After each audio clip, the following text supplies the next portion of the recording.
Homer Phone Reports, c'est la réparation de votre téléphone, le remplacement de vos batteries et l'achat de tous vos accessoires indispensables. 38 rue du Docteur Mougeot à Saint-Dizier.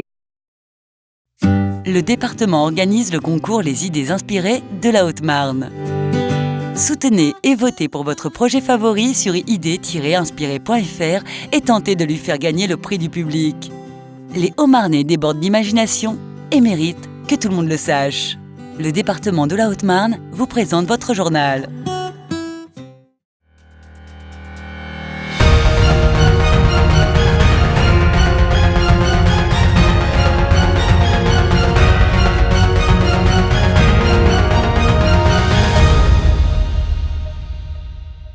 Bonsoir à tous et bienvenue pour votre journal. Voici les grands titres de ce soir. La Poste est à l'honneur avec la journée internationale qui lui est dédiée. Autre actualité musicale cette fois-ci avec le lancement du festival Eclectic Rock à Saint-Dizier et à Vitry-François. Nous terminerons ce journal par un retour sur les activités mises en place lors de la Semaine Bleue.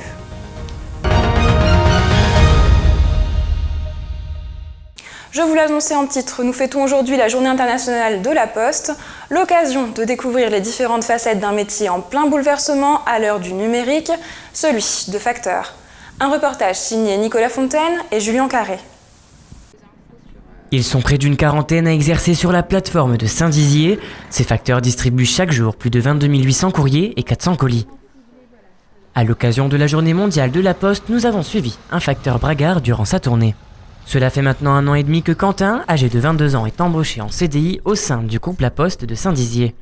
Il officie en tant que facteur rouleur. Donc je remplace les gens qui sont soit en arrêt, absents, en vacances. Donc je fais de la distribution de colis, de la distribution de courrier. J'amène le courrier à des entreprises et je vais en rechercher aux entreprises. Je fais ce qu'on appelle le départ camion, donc on charge le camion le soir une fois que tous les facteurs ont ramené le courrier qu'ils ont récupéré, le courrier des boîtes aux lettres, le courrier des entreprises. On fait partir le camion en direction de la Pique à Chalon pour qu'il puisse être trié et réparti. Le facteur effectue différentes missions, préparation du courrier et le trier, distribution de colis, distribution de courrier dans les entreprises, vider les boîtes aux lettres jaunes, mais aussi du ramassage de colis dans les boîtes aux lettres. Donc là, on a un client qui a demandé à ce qu'on récupère un de ses colis en boîte aux lettres.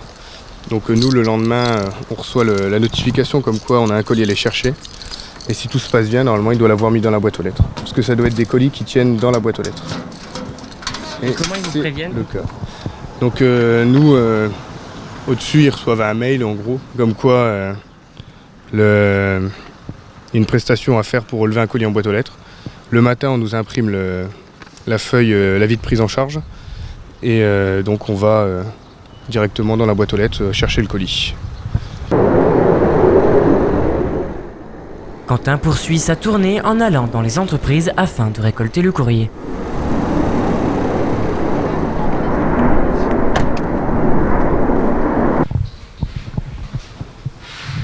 Bonjour.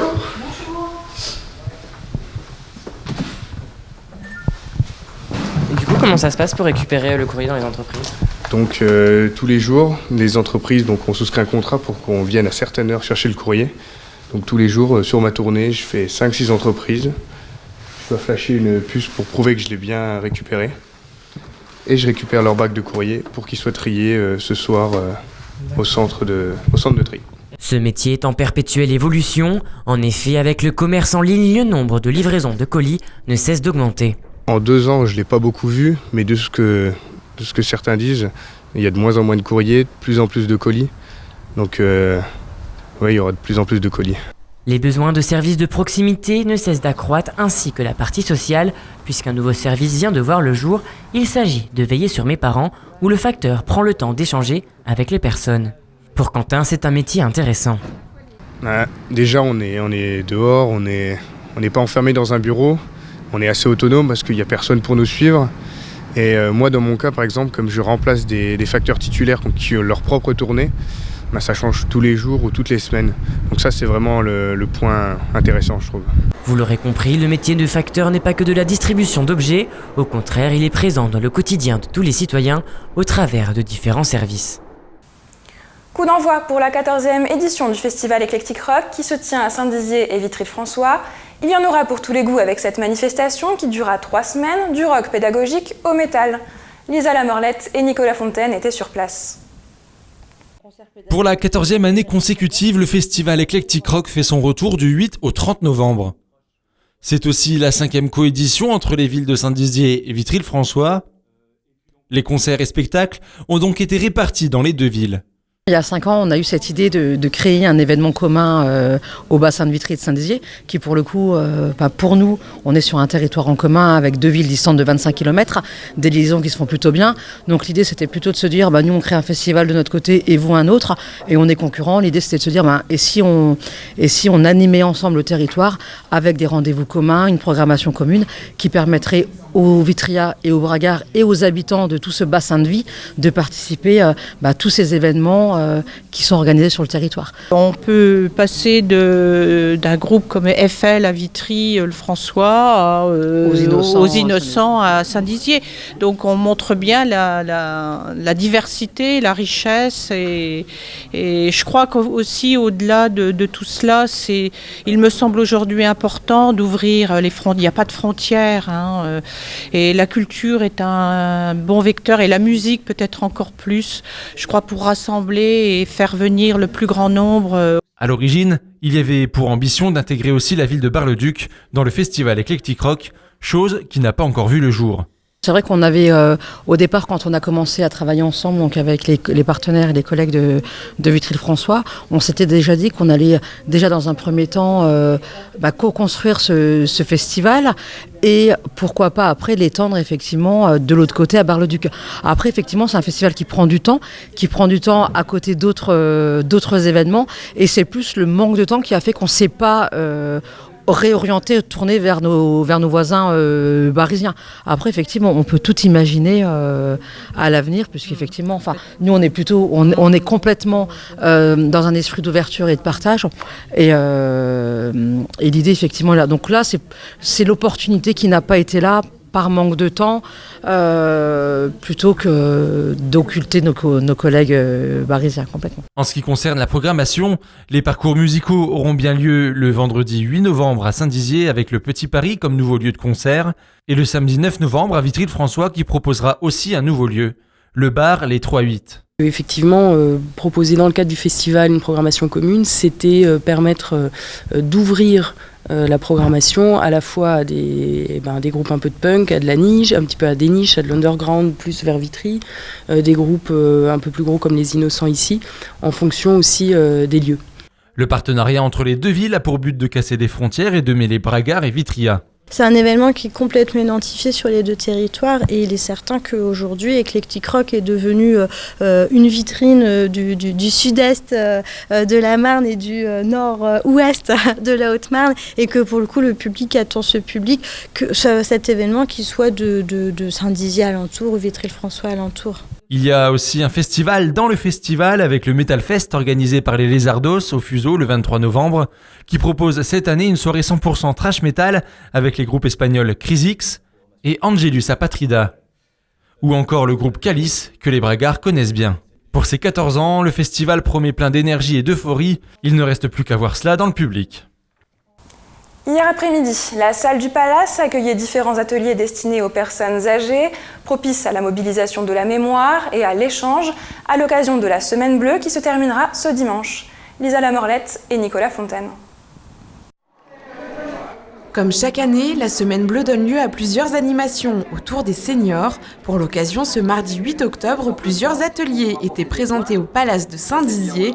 Parmi eux, l'association Andy Chien, où l'on pouvait rencontrer nos amis à 4 pattes. Après plusieurs mois dans des familles d'accueil, ces chiens sont ensuite dressés pour réaliser plusieurs commandes. C'est des chiens qui vont rapporter aussi bien une carte bleue, qui vont rapporter une pièce de monnaie qui est au sol, un téléphone portable. Ils vont pouvoir ouvrir une porte de placard, ouvrir une porte. On peut les amener aussi à enlever les chaussettes de la personne s'il y a besoin. Ces chiens sont les bienvenus dans les EHPAD pour créer un véritable lien avec les résidents. Le chien, il est entre guillemets là pour amener la personne à bouger un peu plus qu'elle bouge. Je veux dire, l'exemple que j'ai, c'est qu'on était parti dans un EHPAD sur Bar-le-Duc, une personne qui ne souriait jamais, le chien il est venu sur elle, la dame elle a souri. Donc les soignants tout de suite ont dit on a gagné, voilà. Il fallait aussi avoir une bonne mémoire avec la présence du Souvenir français et des archives municipales qui ont proposé un quiz 100% bragard. Ensemble pour jouer était aussi présent pour raviver l'âme d'enfant autour du jeu.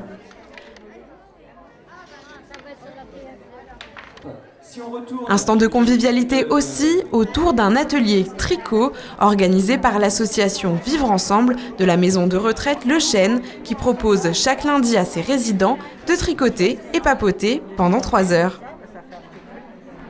Je fais un peu de tout, des pullovers, tout. Et c'est quoi la plus grosse pièce que vous ayez fait ?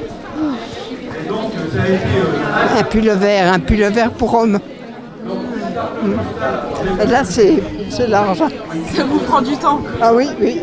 Cette semaine est coordonnée par le Centre communal d'action sociale de Saint-Dizier qui proposera notamment le spectacle Que du bonheur au Fuseau le 10 octobre prochain. C'est la fin de votre journal. L'information est à retrouver en continu sur notre fil d'actualité. À suivre, les prévisions météo. Toute l'actualité qui vous concerne, à voir ou à revoir, dès maintenant sur puissancetélévision.fr et sur notre application mobile.